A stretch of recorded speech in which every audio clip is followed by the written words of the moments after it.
بسم اللہ الرحمن الرحیم۔ معزز ناظرین اکرام، السلام علیکم ورحمۃ اللہ وبرکاتہ۔ مکتب توعیت الجالیات الغات سعودی عرب پیش کرتے ہیں درس بعنوان عیادت کے آداب۔ حقوق المسلم سے متعلق دروس کے سلسلے کی اس کڑی کو پیش کرنے کی سعادت حاصل کر رہے ہیں فضیلت الشیخ مقصود الحسن الفیضی حفظہ اللہ۔ یاد رہے، یہ درس امت مسلمہ کی اصلاح اور اس کی دینی بیداری کی غرض سے پیش کیا جا رہا ہے۔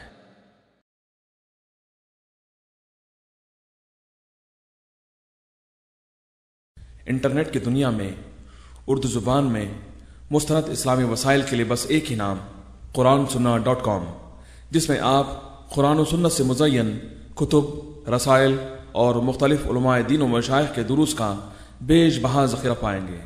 ہمارا پتہ نوٹ فرما لیں: www.qurnsunnah.com۔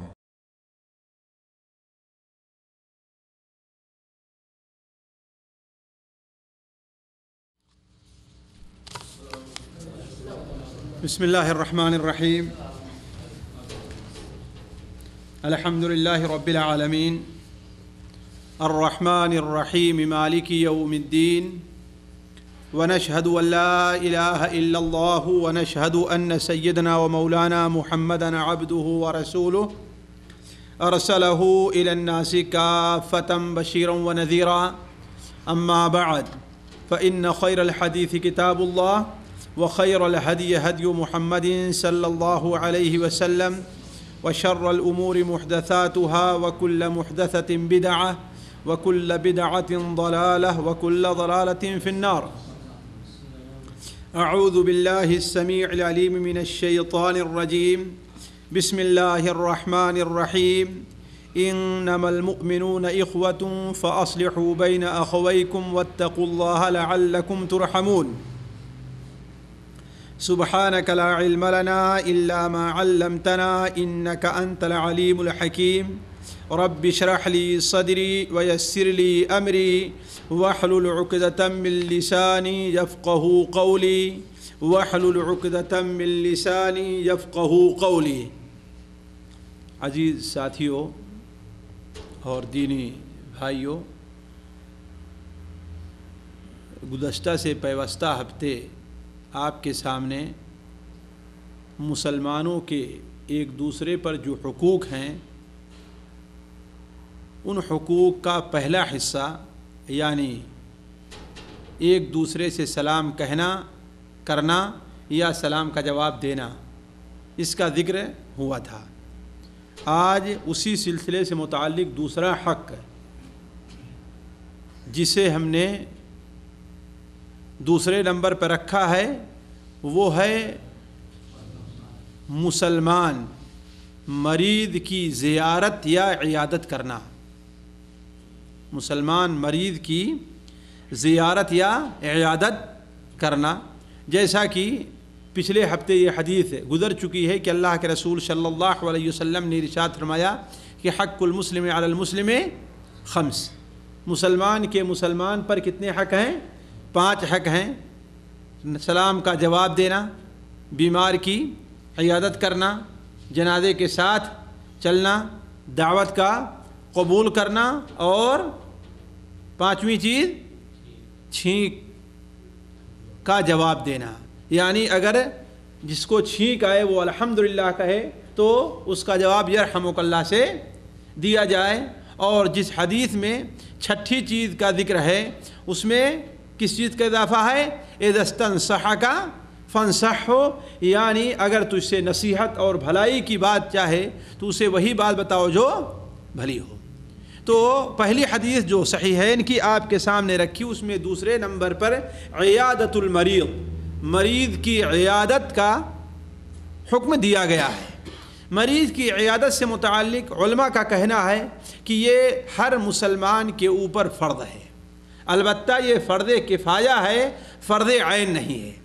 فرض کفایہ اور فرض عین کا فرق سمجھتے ہوں گے کہ فرض کفایہ وہ چیز کہلاتی ہے، وہ واجب کہلاتا ہے کہ مسلمانوں کی ایک جماعت یا جتنی جماعت سے وہ چیز ادا ہو جائے، اگر وہ ادا کر لیں تو وہ فرد تمام امت پر سے ساقط ہو جاتا ہے، اور اگر تمام امت کے لوگ اسے چھوڑ دیں تو تمام امت کے لوگ اس گناہ کے اندر شریک ہوں گے۔ مثال کے طور پر ایک مردہ ہے، مسلمان مردہ ہے، اس کی کفن اور دفن کا انتظام کرنا ہے۔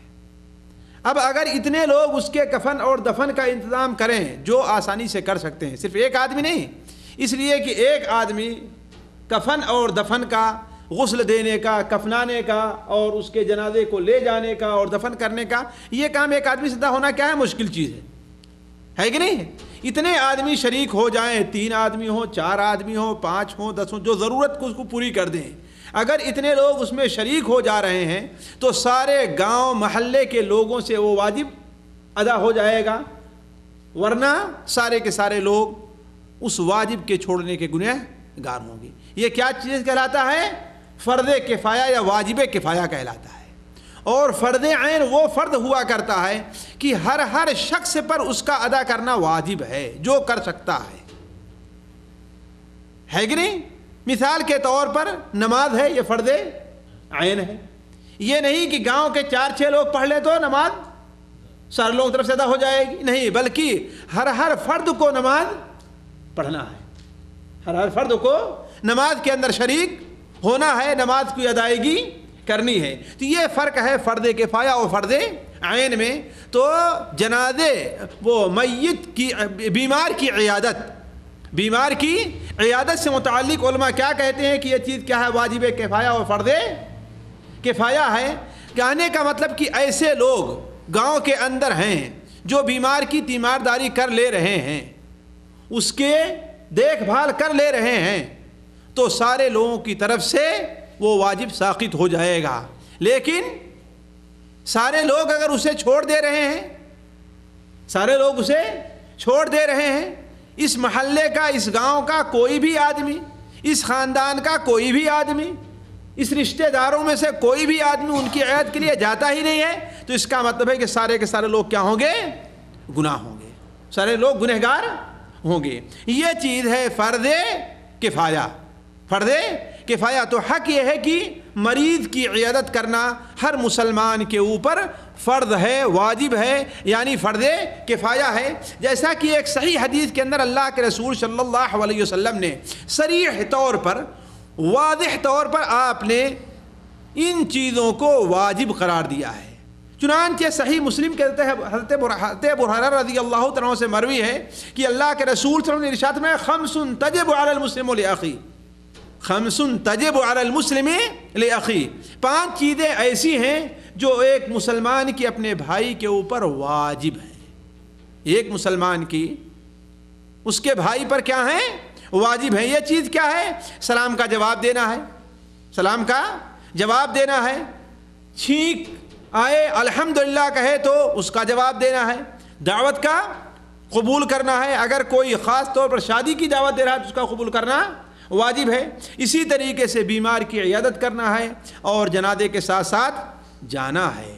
اسی لیے بعض حدیثوں میں اللہ کے رسول صلی اللہ علیہ وسلم نے، جیسا کہ سنن ابو داؤد میں حضرت ابو موسیٰ اشعری کی روایت ہے کہ صراحت کے ساتھ حکم دیا، آپ نے فرمایا اطعم الجائع وعود المریض وفک العانی، اے لوگو بھوکے کو کھانا کھلاؤ، وعلیکم السلام، بھوکے کو کھانا کھلاؤ اور مریض کی عیادت کرو۔ اور آپ صلی اللہ علیہ وسلم کا جو حکم ہوا کرتا ہے وہ واجبی ہوا کرتا ہے۔ تو معلوم یہ ہوا ان حدیثوں سے، اس طریقے سے علماء کہتے ہیں کہ ان تمام حدیثوں سے پتہ چلتا ہے کہ اپنے مسلمان بھائی کا ایک واجبی حق جو دوسرے مسلمان پر ہوتا ہے وہ یہ کیا ہے کہ اس کی عیادت کرنی ہے۔ عیادت سے متعلق اسلام نے اس کی بڑی اہمیت دی ہے، اس کو بڑا ہی اہم قرار دیا ہے، اور شاید اس کی وجہ یہ ہے کہ اللہ تبارک و تعالیٰ چاہتا ہے کہ ایک مسلمان معاشرہ ایسا ہونا چاہیے کہ لوگ ایک دوسرے کے خوشی اور غمی کے اندر شریک ہوں۔ بیمار اگر کوئی شخص ہے اسے ویسے ہی چھوڑ دیا جائے، اسے کوئی پوچھنے نہیں جاتا، اس کی تیمارداری کوئی نہیں کرتا، اس کے علاج معالجے کا کوئی شخص انتظام نہیں کرتا، تو خود سوچیں کہ اس کے دل پہ کیا گزرے گی، اس کے دل پر کیا گزرے گی؟ وہ اپنے کو اس ماحول کے اندر بالکل تنہا محسوس کرے گا. اور جب کہ یہ بات واضح ہے کہ مسلمان کا بھائی ہے، اور ایک مسلمان کے لیے قطعاً یہ مناسب نہیں ہے، ایک بھائی کے لیے قطعاً یہ مناسب نہیں ہے کہ وہ اپنے بھائی کو اسی طریقے سے پریشان حال رہنے دے، پریشان حال رہنے دے. تبھی تو کبھی اللہ کے رسول صلی اللہ علیہ وسلم نے یہ فرمایا کہ ایک مسلمان کے دوسرے مسلمان پر 6 حق ہیں، ایک مسلمان کے دوسرے مسلمان پر 7 حق ہیں. اور کہیں تو حضرت براء ابن عازب بیان فرماتے ہیں کہ اللہ کے رسول صلی اللہ علیہ وسلم نے ہمیں 7 چیزوں کا حکم دیا ہے اور 7 چیزوں سے منع کیا ہے. تو 7 چیزیں، جیسا کہ بخاری شریف کے اندر یہ روایت ہے، جن چیزوں کا حکم دیا ہے آپ صلی اللہ علیہ وسلم نے، اس میں مریض کی عیادت کرنا اور اس کے جنازے کے ساتھ جانا بھی ہے. حتیٰ کہ آپ تعجب کریں گے، صحیح مسلم شریف کے اندر حضرت ابو ہریرہ رضی اللہ عنہ کی روایت ہے کہ اللہ تبارک و تعالیٰ دن قیامت میں، اللہ تبارک و تعالیٰ دن قیامت میں اپنے ایک بندے سے جب سوال کرنے لگے گا، اس کا حساب لینے لگے گا، تو پوچھے گا کہ اے بندے، میں بیمار تھا، تو نے میری عیادت کیوں نہیں کی؟ ذرا سوچیں کیا الفاظ استعمال کرے گا کہ اے بندے، میں بیمار تھا، تو نے میری عیادت کیوں نہیں کی؟ وہ بندہ فرمائے گا اے اللہ تعالیٰ، تو تو رب العالمین ہے، ہر ایک کو شفا تو دیتا ہے، ہر ایک کی رعایت تو کرتا ہے، ہر ایک کی حفاظت تو کرتا ہے، تو کیسے بیمار ہوگا کہ میں تیری عیادت کروں؟ یہ کیسے ہو سکتا ہے؟ تو اللہ تعالیٰ فرمائے گا کہ میرا فلاں بندہ بیمار تھا، اگر تو اس کی عیادت کیے ہوتا تو اس کے پاس تو مجھے پاتا، اس کے پاس تو مجھے پاتا، اس کا اجر تو آج یہاں پر دیکھتا. تو ذرا غور کریں کہ اللہ تبارک و تعالی نے ایک مسلمان بھائی کی عیادت کو چھوڑ دینے کی نسبت کس طرف کی ہے؟ اپنی طرف کی ہے.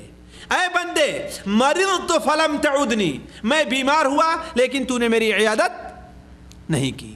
تو اس سے معلوم ہوتا ہے کہ اللہ تبارک و تعالی نے مریض کی عیادت کی ایک اہمیت رکھی ہے. اور صرف اسی پر نہیں بلکہ اللہ کے رسول صلی اللہ علیہ وسلم نے مریض کے عیادت کی بڑے فضائل اور بڑی خوبیاں بیان کی ہے کہ جو انسان ان فضائل کے اوپر نظر رکھے گا اس سے کبھی بھی یہ نہیں ہوگا کہ ہاں وہ بیمار کی عیادت کے اندر کوتاہی کرے. مثال کے طور پر ایک حدیث کے اندر اللہ کے رسول صلی اللہ علیہ وسلم نے ارشاد فرمایا، جسے حضرت ابو سعید خدری رضی اللہ تعالیٰ عنہ، حضرت ابو سعید خدری روایت کرتے ہیں اور یہ حدیث صحیح ابن حبان کے اندر ہے کہ اللہ کے رسول صلی اللہ علیہ وسلم نے ارشاد فرمایا، جو انسان 5 عمل ایک دن میں کر لے گا اللہ تبارک و تعالیٰ اسے جنت والوں میں لکھ دیتا ہے. اس کا شمار کن لوگوں میں ہوگا؟ جنتیوں میں ہوگا. نام لکھ دیا گیا اس کا جنتیوں میں.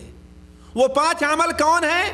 جس نے مریض کی عیادت کی. سب سے پہلے نمبر پر آپ نے کیا لکھا ہے؟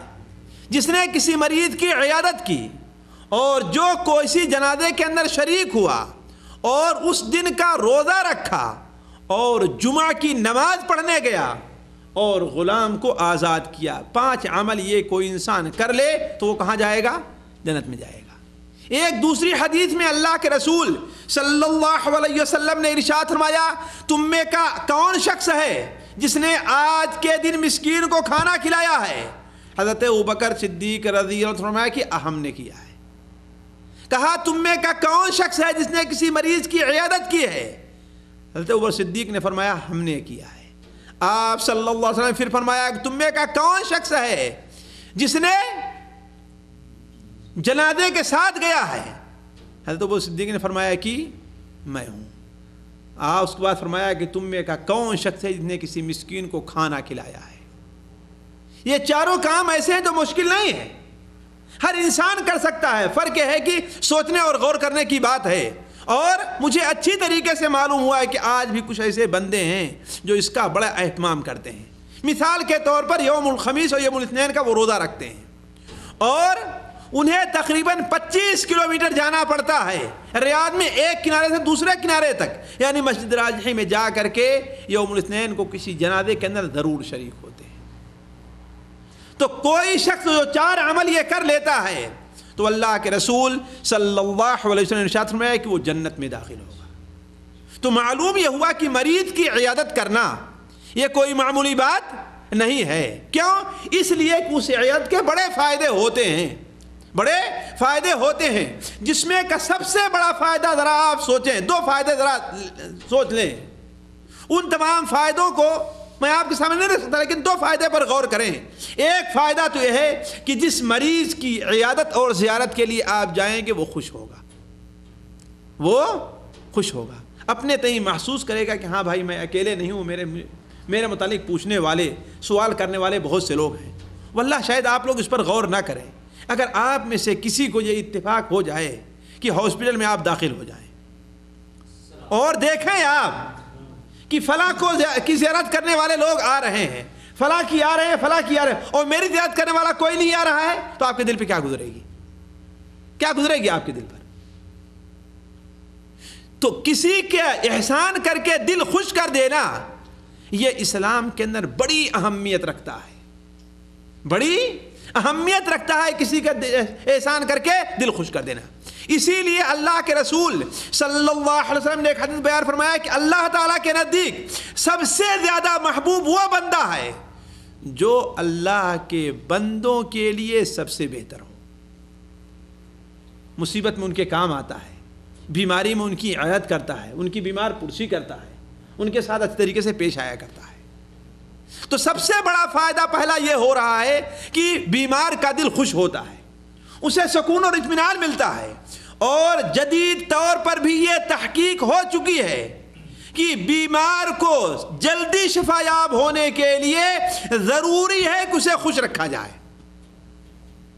اسے خوش رکھا جائے، اسے غم لاحق نہ ہونے دیا جائے۔ اس لیے کہ جب غم لاحق ہوتا ہے تو اس بیماری سے شفا یاب ہونے میں تاخیر ہوتی ہے۔ صرف یہی نہیں کہ تاخیر ہوتی ہے، بلکہ اس کی بیماری ایک دوسری بیماری کی شکل اختیار کر لیتی ہے، ایک دوسری بیماری کی شکل اختیار کر لیتی ہے۔ تو سب سے پہلا فائدہ یہ ہو رہا ہے کہ بیمار کا دل اس سے خوش ہو رہا ہے، اور دوسرا فائدہ جو اس سے ہونے والا ہے وہ زیارت کرنے والے کے لیے ہے۔ وہ کیا کہ زیارت کرنے والا سوچے کہ اللہ کا شکر ہے کہ اللہ نے مجھے صحیح سالم رکھا ہے، اسے اپنی صحت یاد آئے گی، اللہ کی نعمت یاد آئے گی، اللہ کا شکریہ ادا کرے گا، اور اسے آخرت یاد آئے گی۔ تبھی تو صحیح الترغیب و ترہیب میں ہے کہ اللہ کے رسول صلی اللہ علیہ وسلم نے ارشاد فرمایا عودوا المریض واتبعوا الجنائز تذکرکم الآخرہ، مریض کی عیادت کرو اور جنازے کے ساتھ جاؤ، یہ چیزیں تمہیں آخرت یا کو یاد دلائیں گی۔ اور ظاہر بات، ایک مومن کا اصلی گھر کون سا ہے؟ یہ دنیا ہے؟ کون سا ہے اصلی گھر؟ آخرت ہے۔ اسی کے لیے ہر مومن کو تیاری کرنی چاہیے۔ اسی لیے سب سے بڑا عقل مند انسان اللہ کے رسول نے کس کو قرار دیا ہے؟ جو سب سے زیادہ موت کو یاد کرتا ہے۔ کیوں؟ اس لیے کہ موت کے بعد آخری منزل آنے والی ہے، موت کے بعد آخری منزل آنے والی ہے۔ تو میں عرض کر رہا تھا کہ دوسرا سب سے بڑا فائدہ یہ ہوتا ہے جو زیارت کرنے والے کے لیے ہے کہ اسے اللہ کی نعمت یاد آتی ہے کہ اللہ نے مجھے صحت سے رکھا ہے۔ ذرا دیکھیں جا کر کے، جو لوگ دنیا میں کسی طریقے سے پریشان ہوں، ہاسپٹلوں کی زیارت کر کے دیکھیں تو کہ اللہ نے انہیں کتنی نعمت کے اندر رکھا ہے، کتنے سکھ کے اندر، کتنے آسانی کے اندر اللہ نے انہیں رکھا ہے۔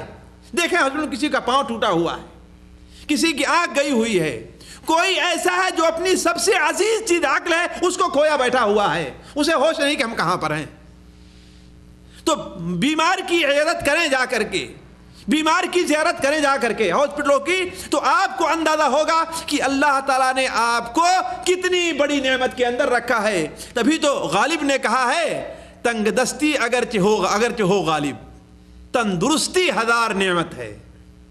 تنگ دستی اگرچہ ہو غالب، تندرستی ہزار نعمت ہے۔ تندرستی ایسی نعمت ہے کہ اسے کسی چیز سے خریدا نہیں جا سکتا ہے۔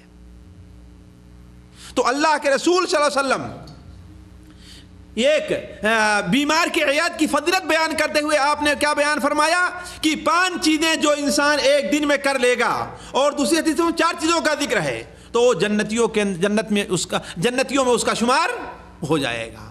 دوسرا فائدہ جو زیارت کر کے حاصل ہونے والا ہے، یا دوسرے فضائل جو اس کو دوسری فضیلت جو ملنے والی ہے، وہ یہ ہے کہ اللہ کے رسول صلی اللہ علیہ وسلم نے ارشاد فرمایا، جو انسان کسی مریض کی عیادت کے لیے جاتا ہے، کسی بھی مریض کی عیادت کے لیے جائے، اس کا مرض خطرناک ہے یا مرض خطرناک نہیں ہے، اپنا مریض قریبی ہے یا اپنے سے دور کا ہے، شرط یہ ہے کہ اپنا مسلمان بھائی ہونا چاہیے، اپنا مسلمان بھائی ہونا چاہیے۔ جو شخص اس کی زیارت کے لیے جاتا ہے تو آسمان سے ایک پکارنے والا پکارتا ہے، اللہ کی طرف سے ایک ندا دینے والا ندا دیتا ہے، جسے جن اور انسان نہیں سن پاتے، جن اور انسان اسے سنتے نہیں ہے، لیکن حقیقت میں وہ ندا دی جا رہی ہے۔ یہ حدیث سنن ترمذی وغیرہ میں ہے کہ آپ صلی اللہ علیہ وسلم نے ارشاد فرمایا، آسمان سے ایک ندا دینے والا ندا دیتا ہے کہ تو کتنا خوب ہے، تو کتنا پیارا ہے، اور تیرے قدم جس طرف تو جا رہا ہے کتنے اچھے ہیں، اور سن لے تو نے اپنے اس عمل کے بدلے جنت میں اپنا ایک ٹھکانہ بنا لیا ہے، وَتَبَوَّأْتَ مِنَ الْجَنَّةِ منزلہ، اور جنت کے اندر تم نے اپنے اس عمل کے ذریعے ایک ٹھکانہ بنا لیا ہے۔ اسی طریقے سے اللہ کے رسول صلی اللہ علیہ وسلم نے مریض کی زیارت اور مریض کی عیادت کے فضائل بیان کرتے ہوئے آپ نے بیان فرمایا، صحیح مسلم شریف کے اندر مسند احمد میں حضرت ثوبان رضی اللہ تعالیٰ عنہ سے روایت ہے کہ آپ صلی اللہ علیہ وسلم نے ارشاد فرمایا کہ اگر کوئی شخص اپنے مسلمان بھائی کی زیارت کے لیے جاتا ہے تو وہ جنت کے اندر گویا پھل چن رہا ہے، جنت کے اندر کوئی انسان پھل چن رہا ہے۔ وہ کون؟ جو اپنے مریض بھائی کی زیارت کے لیے جاتا ہے، یہاں تک کہ وہ وہاں سے واپس چلا آئے، اور جب تک اس راستے میں ہے گویا کہ جنت سے وہ انسان پھل چن رہا ہے۔ اور اگر سوچنے اگر جنت کا ہمیں ایک پھل بھی مل جائے تو دنیا اور دنیا کے اندر جو کچھ ہے ہر چیز سے بہتر ہے۔ اسی طریقے سے بیمار کی زیارت کے فضائل جو ہیں، صرف ایک کا اور ذکر کر کے میں آگے چلتا ہوں کہ اللہ کے رسول صلی اللہ علیہ وسلم نے ارشاد فرمایا کہ بند کر دیں بھائی اس کو، آپ صلی اللہ علیہ وسلم نے ارشاد فرمایا کہ جو انسان کسی مسلمان بھائی کی عیادت کے لیے صبح کے وقت جاتا ہے تو شام تک 70,000 فرشتے اس کے لیے دعائیں کرتے رہتے ہیں۔ کتنا؟ 70,000 فرشتے۔ اور جو شام کو جاتا ہے تو صبح تک 70,000 فرشتے اس کے لیے دعائیں کرتے رہتے ہیں۔ ذرا سوچیں، ہم نے ایک رسم بنا لی ہے زیارت کرنے کی، اور زیارت اسی کی کریں گے جس سے ہماری جان پہچان ہے، اور زیارت اسی کے بارے میں کریں گے جس کے بارے میں یہ خوف ہے کہ اگر ہم نہیں گئے تو ہم سے ناراض ہو جائے گا، کہے گا دیکھو میں بیمار ہوں مجھے دیکھنے بھی نہیں آئے۔ تو اس کا مطلب ہے کہ اس پر آپ کو کوئی اجر ملنے والا نہیں۔ کیوں؟ اس لیے کہ آپ نے یہ خاص دنیا کے لیے آپ نے کیا ہے۔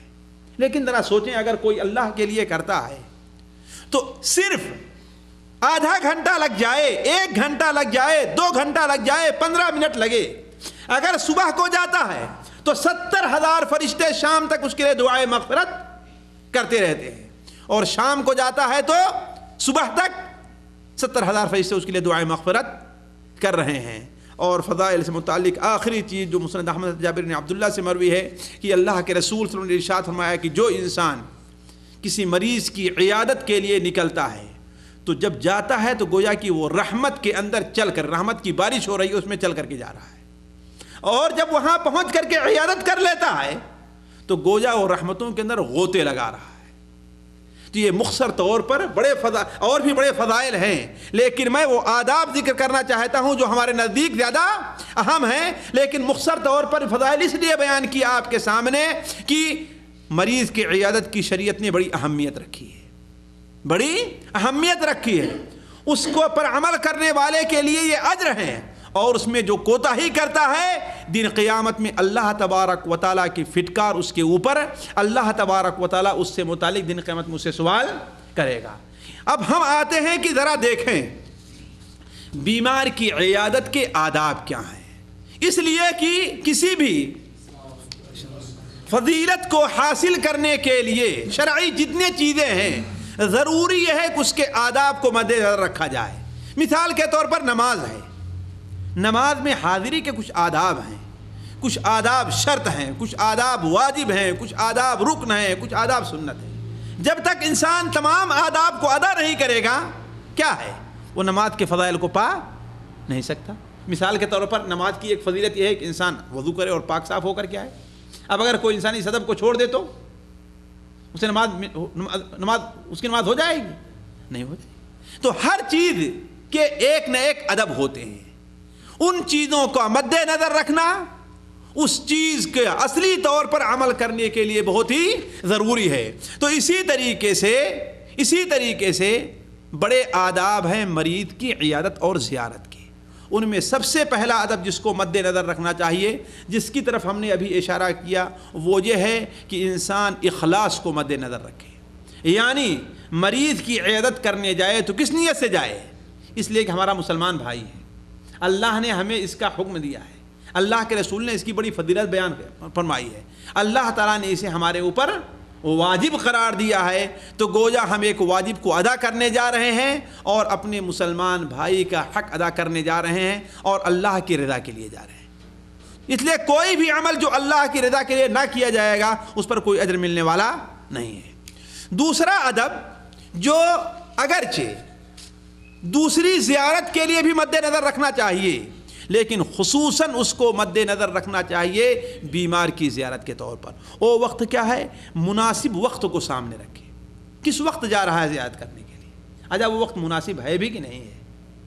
اب مثال کے طور پر سعودیہ کی جو عمومی طور پر زندگی اور ماحول ہے، کوئی انسان کسی کی عیادت کے لیے فجر کے بعد چلا جائے تو سوچیں مناسب ہے؟ اب اپنے حق لحاظ سے نہ سوچئے، ہے کہ نہیں ہے، لیکن یہاں جو عام طور پر جس کے کام نہیں ان میں سے 99% لوگ فجر کے بعد سوتے ہیں اور ابھی ان کی آدھی نیند باقی رہتی ہے۔ اب کسی مریض کی عیادت کے لیے آپ فجر کے بعد جائیے تو مناسب ہے؟ نہیں، قطعاً مناسب نہیں ہے۔ تو دوسرا ادب جس کو مد نظر رکھنا چاہیے وہ یہ ہے کہ وہ کون سا وقت ہے، کس وقت ہم جائیں عیادت کرنے کے لیے۔ اس کے لیے کوئی وقت شریعت سے متعین نہیں ہے، ماحول اور معاشرہ ہی اس وقت کو متعین کرے گا۔ مثال کے طور پر اگر ہاسپٹل میں مریض ہے تو آپ اس کی عیادت کے لیے ایسے وقت میں جائے جس کے اندر میں آپ کو اجازت نہیں ہے، یعنی بات غیر معقول سی بات ہے۔ اس میں مریض کے لیے بھی چیزیں نقصان دہ ہو سکتی ہے، ڈاکٹروں کے لیے بھی، نرسوں کے لیے بھی، اور دوسرے مسائل پیدا ہو سکتے ہیں۔ تو دوسرا ادب جس کو مد نظر رکھنا ہے وہ یہ ہے کہ انسان کس چیز کو مد نظر رکھے کہ مریض کی عیادت کا کون سا وقت مناسب ہے، اس وقت ہم اس کی عیادت کے لیے جائیں۔ تیسرا وقت جو صرف اس کے ساتھ خاص نہیں ہے، عیادت کے لیے دوسرے کے لیے بھی ہے۔ مثال کے طور پر مریض گھر پر ہے، آپ جا رہے ہیں تو دروازے پر جائیں تو آپ دروازہ کھٹکھٹائیں، لیکن دروازے کے سامنے کھڑے نہ ہوں، دروازے کے دائیں یا بائیں کھڑے ہونا چاہیے۔ اس لیے کہ اچانک دروازہ کھل گیا اور اندر کا پردہ اٹھا ہوا ہو تو آپ کی نظر کسی ایسی چیز پڑ سکتی ہے جو چیز دیکھنا آپ کے لیے مناسب نہیں ہے کہ نہیں؟ اسی لیے حدیث شریف میں ہے کہ اللہ کے رسول صلی اللہ علیہ وسلم جب کسی کے دروازے پر آتے تھے اور آپ اجازت چاہتے تھے نا، امام بخاری رحمہ اللہ اسے اپنی کتاب الادب المفرد میں نقل کرتے ہیں، تو دروازے کے دائیں یا بائیں کھڑے ہوتے تھے۔ تو یہ بھی ایک ادب ہے جسے مد نظر رکھنا چاہیے، اور بہت سے لوگ اس کو مد نظر نہیں رکھتے بلکہ دروازہ کھلا اور جلدی داخل ہونے کی کوشش کرتے ہیں۔ ہوتا ہی نہیں ہوتا ہے، نہیں، وہ بھی انتظار کریں، اس لیے کہ ہو سکتا ہے مریض یا گھر والے اس حال میں ہو کہ ابھی آپ کے استقبال کو مناسب نہیں سمجھ رہے ہیں، ہے کہ نہیں؟ ہو سکتا ہے وہ جگہ کرنا چاہتے ہوں، عورتیں وہ پردے میں کرنا چاہتے ہوں، بچے ہٹانا چاہتے ہوں، تو اس چیز کو بھی مد نظر رکھنا چاہیے۔ چوتھا یہ ہے کہ جس میں بہت سے لوگ کوتاہی کرتے ہیں، دروازے پر آ رہے ہیں، اگر دروازے کو کھٹکھٹانا ہے تو آہستہ کھٹکھٹائیں، اور اگر گھنٹی بیل ہے نا تو اس کو ایک ہی بار بجا کر چھوڑ دیں۔ کچھ لوگ ہیں اس کے اوپر ہاتھ رکھ دیے تو جب تک بیل جل نہ جائے، ہے کہ نہیں، اس وقت چھوڑنے والے نہیں ہیں اس کو۔ نہیں، بات غیر معقول سی بات ہے۔ میں جانتا ہوں ایک صاحب کو کہ وہ ہر مہینہ اپنا بیل بدلا کرتے تھے، وہ اسی طرح، اور اس طریقے سے بیل بجا کے تھوڑا سا انتظار کر لیں، یہ نہیں کہ آدھا منٹ بھی نہیں گزرا کوئی اندر سے آواز نہیں آئی تو کیا ہے دوسری بار بجائے، پھر نہیں آیا تیسری بار، پھر آئے چوتھی بار. کیا ہے یہ غیر مہذب طریقہ ہے. اس چیز کو مد نظر رکھنا چاہیے. اگر جتنے آہستہ بجانے سے کچھ لوگ آئیں گے، بسا اوقات اتنی الجھن سے ہوتی ہے کہ اتنا زور دور کا دروازہ گھنٹی بجائیں گے اور اتنا دور دور دروازہ پیٹنا شروع کریں گے کہ علمان الحفیظ بچے سوئے رہے وہ جاگ جاتے ہیں، آپ نیند میں ہیں بیدار ہو جاتے ہیں، الجھن سی ہو جاتی ہے کہ نہیں. تو یہ بھی غیر مہذب طریقہ ہے. اگر کسی مریض کی عیادت کے لیے جانا، خود آپ سوچئے کہ اگر زور زور دروازہ بجانے سے ایک بیمار آدمی جو نہ اسے تکلیف ہوتی ہے تو بیمار ہوگا تو اسے کتنی تکلیف ہوگی، کتنی الجھن ہوگی، کتنی پریشانی ہوگی. تو اس چیز کو مد نظر رکھنا چاہیے. خود آپ صلی اللہ علیہ وسلم کے بارے میں آتا ہے کہ آپ کا دروازہ جو لوگ آتے تھے نا صرف ناخن سے بجاتے تھے، نا ناخن سے. اب یہ نہیں کہ آپ ہر دروازہ ناخونی سے بجائیے. آج کل دروازہ بجانے کا رجحان کم ہے، دیہات وغیرہ میں ہے، لیکن آج بھی ہے. اس لیے کہ جو ایک کمرے میں 2 کمرے میں رہ رہا ہو، ایک ہی کمرہ ہے تو اس میں آہستہ سے آپ دے دیے، معاملہ ختم ہو گیا. اس کو پتھر لے کر کے مارنے کی ضرورت نہیں ہے اسے، ہے نا. کچھ لوگ جو ہے پتھر راستے پہ جاتے ہیں، پتھر ہی لے لیں گے دروازے پر ٹھوکر مارنے کے لیے. یعنی اگر ضرورت ہے تو اس کے لیے انکار نہیں. اس کا کہنے کا مطلب کہ کوئی بھی طریقہ اختیار کیا جائے تو تہذیب کے دائرے میں ہونا چاہیے، اور گھر والوں کو، سننے والوں کو، بیمار کو خصوصی طور پر اس سے الجھن اور پریشانی لاحق نہ ہو. 5ویں چیز یہ ہے جو صرف زیارت سے ہی متعلق نہیں ہے بلکہ زیارت مریض سے، بلکہ عام حالات میں بھی ہے کہ آپ آئے، پوچھا کسی نے کون، کسی نے پوچھا کون، تو کہتے ہیں میں ہوں. میں کس کا نام ہے بھائی؟ میں کس کا نام ہے کوئی؟ ہر آدمی کا نام میں ہے. اپنا نام بتانا چاہیے کہ میں فلاں آدمی ہوں. اور کچھ لوگوں کو یہ چیز ٹیلی فون پہ بھی کرتے ہیں، تو اس پر اگر پوچھ دیا جائے بھائی کہ ہاں کون، تو نام بتاتے ہوئے ان کو الجھن آتی ہے. بلکہ دلچسپ بات بتاؤں آپ کو کہ ایک صاحب نے میرے آج سے 2-1 سال پہلے میرے گھر ٹیلی فون کیا. گھر والے اٹھائے، ہاں ہیلو کون؟ فلاں صاحب ہے مولانا؟ نہیں. کون ہو؟ تمہارا باپ بول رہا ہوں، یا ان کا باپ بول رہا ہوں. یہ معقول سی بات بھائی، آپ کو اپنا نام بتانا نہیں تو آپ رکھ دیجئے، کوئی بات نہیں ہے کہ نہیں. اللہ نے نام اسی لیے دیا ہے کہ لوگ پہچانے جائیں. نام رکھا کیوں جاتا ہے بتائیے؟ پہچان کے لیے نا، ورنہ نام رکھنے کی ضرورت ہی نہیں تھی. تو آپ ضرورت مند ہیں، آپ نے ٹیلی فون کیا ہے کہ نہیں، آپ دروازہ کھٹکھٹائے ہیں، آپ کا نام پوچھا تو اپنا نام بتائیے. حضرت جابر بن عبداللہ رضی اللہ عنہ کی روایت بخاری شریف میں ہے. وہ بیان فرماتے ہیں کہ میں اللہ کے رسول کی خدمت میں حاضر ہوا. ایک بار میرے باپ کے اوپر کچھ قرض تھا، اس قرض سے متعلق آپ سے کچھ مدد مانگنے کے لیے میں گیا. دروازہ کھٹکھٹایا تو آپ نے پوچھا کون؟ ہم نے کہا میں. آپ نے کہا میں یہ کیا چیز ہے؟ آپ نے اسے ناپسند کیا. تو معلوم یہ ہوا کہ اگر سیدھے نام پوچھا جائے تو کیا کہنا چاہیے؟ میں فلاں شخص ہوں، میرا نام یہ ہے، یا جس نام سے وہ پہچانے جاتے ہوں. الا یہ کہ اگر آواز ایسی ہے کہ بالکل پہچانی ہوئی آواز ہے، پہچانی ہوئی آواز ہے، تو اس کے اندر کوئی قباحت نہیں ہے. اصل مسئلہ کیا ہے کہ آدمی کو الجھن نہ ہو پہچاننے میں. آپ کو یہ چیز ہے اصل مسئلہ. کنیت سے پہچانا جاتا ہے، نام سے پہچانا جاتا ہے، لقب سے پہچانا جاتا ہے. دیکھیے بسا اوقات انسان اپنا نام بتاتے، اپنا لقب بتاتے، اسے شرم آتی ہے، لیکن بسا اوقات ضروری ہو جاتا ہے. میں ایک مثال دوں آپ کو. میرے والد صاحب کے پاس ایک شخص آئے اور وہ کچھ سامان کسی دکان سے لینا چاہتے تھے اور ادھار لینا چاہتے، قرض لینا چاہتے تھے. تو میرے والد نے کہا کہ اچھا نام لکھ دو. میرا بچپنا تھا، میرے والد نے کہا لکھ دینا کہ حاجی احمد اللہ. کیا کہا؟ میں بچپن تھا، مجھے بچپنا تھا. ارے اپنے آپ کو حاجی کوئی لکھے اچھا نہیں لگتا، اپنے آپ کو کوئی مولانا لکھے اچھا نہیں لگتا، فلاں کوئی لکھے اچھا نہیں لگتا، ہے کہ نہیں ہے؟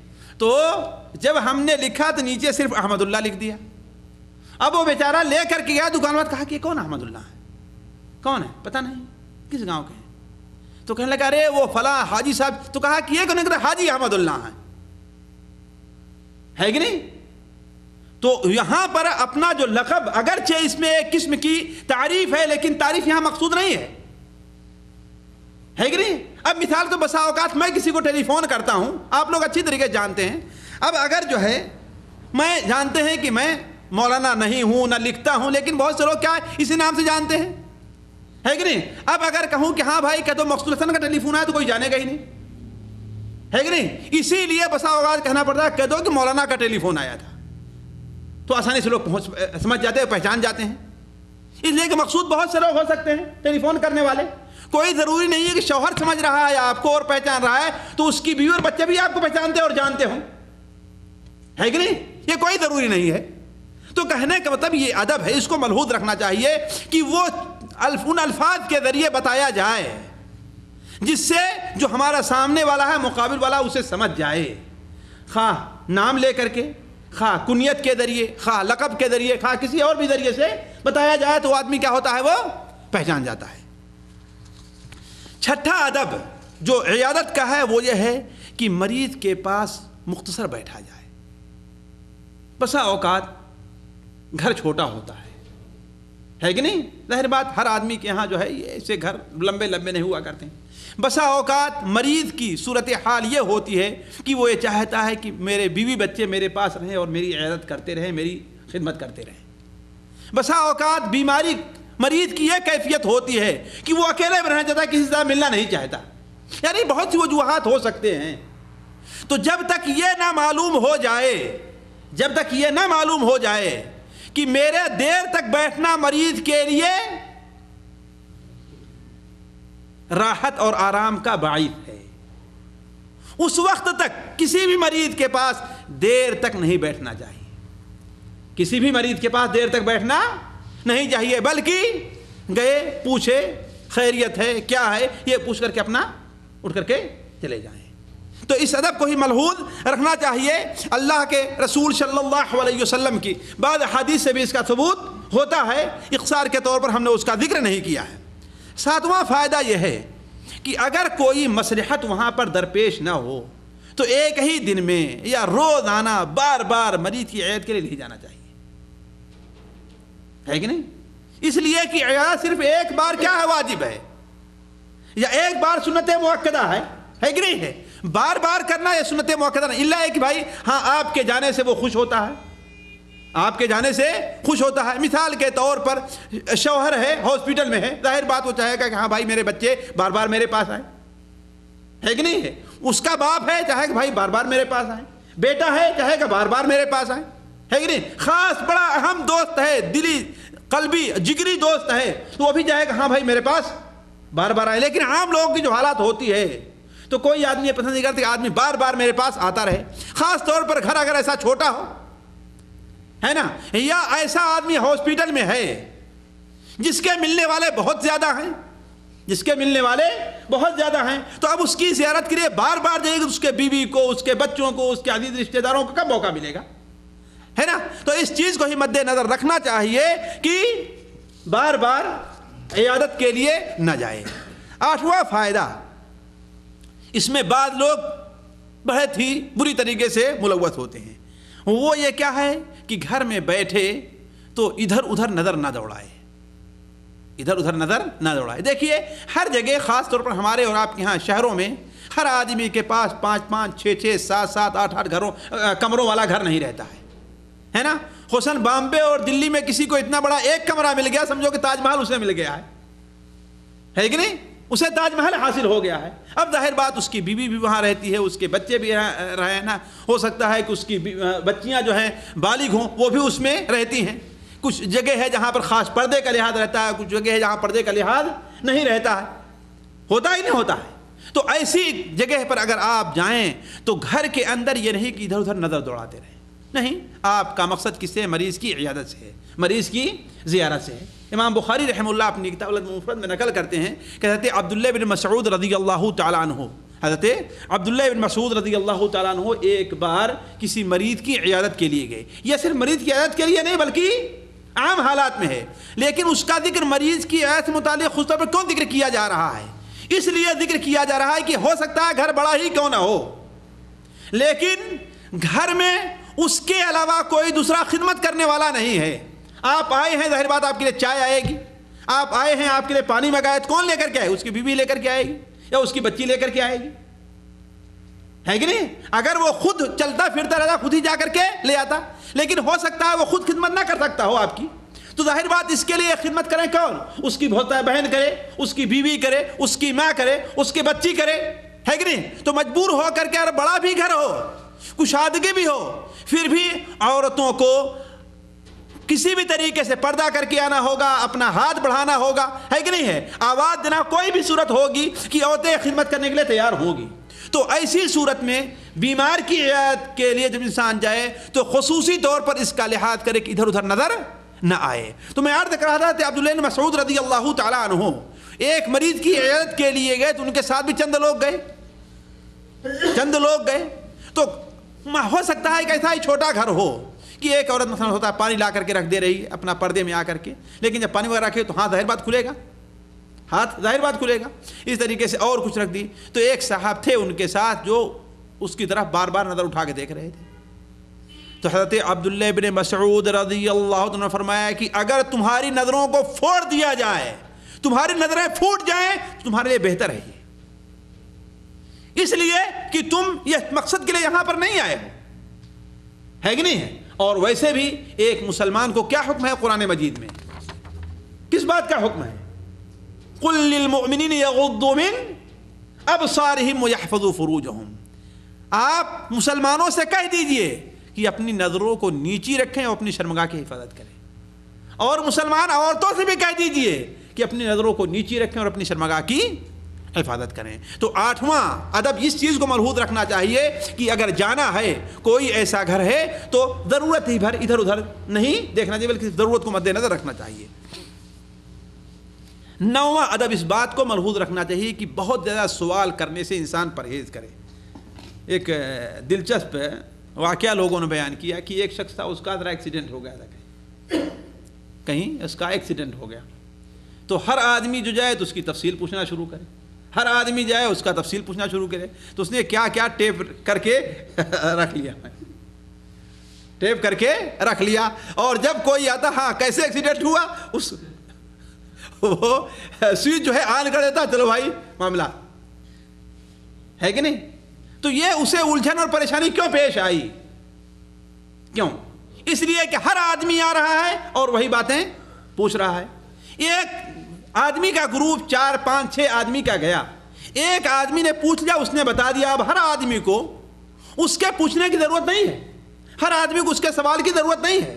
تو عرض کرنے کا مقصد ہوتا ہے کہ بیمار ایسا ہو کہ اسے بار بار بولنے کی طبیعت نہ ہو, ہمت نہ ہو, وہ مریض ہے, بات بار بتانا نہیں چاہتا ہے.